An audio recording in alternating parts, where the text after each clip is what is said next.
Utawala kwa mwanadamu kulikuwa kuna kwenda kusaidiwa na nguvu ya baraka itakayofanya kazi katika maisha yake.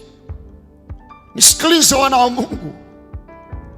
Mungu hawezi kufanya kitu chochote katika maisha yako bila kutumia hiki kitu kinaitwa baraka.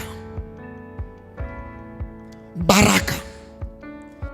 Kwa sababu aliyebarikiwa kila mara atamtawala aliyelaaniwa.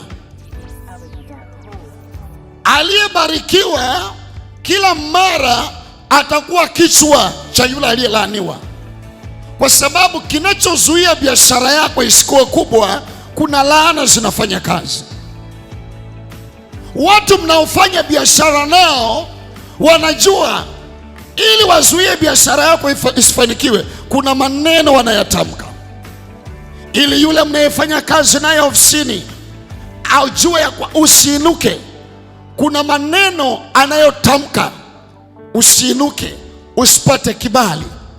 Lakini nimekuja kutangaza leo katika jina la Yesu, baraka za Bwana zinakalia biashara yako, na kila wanaolaani biashara yako isipanuke, watakapokuwa wanalaani, kilichompata Balaam kitawapata katika jina la Yesu Kristo. Sema amina iliyo hai. Kotabaha.